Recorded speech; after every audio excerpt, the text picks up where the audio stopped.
So what really is different about the way we approach science at A3 is that we are constantly seeking ways for students to get their hands on things and to actually do labs. There's obviously teaching that's involved. We have to teach concepts, but we try to spend as little time with kids in front of a book or in front of a website as possible. We want them doing things, performing experiments. That's where kids really light up and stay engaged. All the various science projects that we do here, we learn about how science works in an abstract way by exploring the different ways that things come together, using the resources available to us, which might vastly differ from what are used in the real world, but we could use a smaller scale. A great example, we had a class on chemistry that was extremely hands-on. We mixed our own chemicals, we made our own paint, and while we were doing this, we also got history lessons on this is how people back in the 1700s, 1600s made their own paint, and then we did it like they did, and then made art with that paint. I think the challenge comes with a lot of students who have been deemed art students feeling that they can't access STEM because they've always been too confused or not given enough support in STEM classes, that then they have this fear of science or math that they come in with.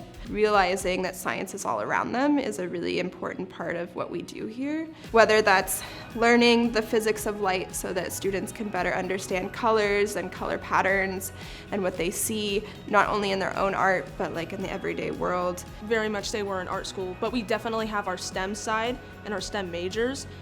We have a plenty of classes, whether that be math, coding, which is a lot of classes that I take. I think the school does really good in incorporating art and math together. We got this fan project. We are supposed to use these miniature fans to incorporate science and tell about the 60s. How are we gonna do this?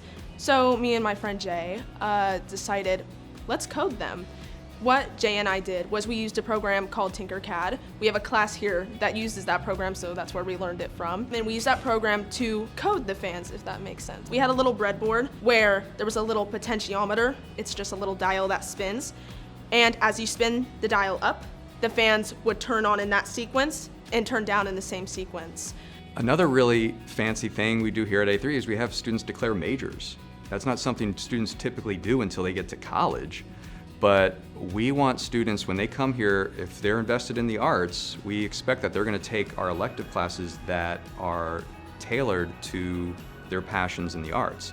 So we have visual arts, we have performing arts, liberal arts, and STEM.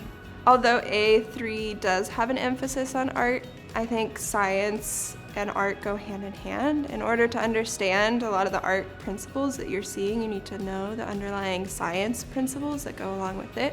I also think that creative minds aren't necessarily diverged into either art or STEM. I think that they are intertwined, and we have a lot of that work here. This school is the place for someone who learns differently.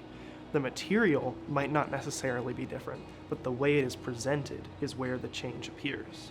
At A3, you learn through hands-on experience by actually building something out of the sciences that you learn, rather than just reading about it in a book or doing a test on it. It's not all in your head. You get to build it with your hands and show it to the public.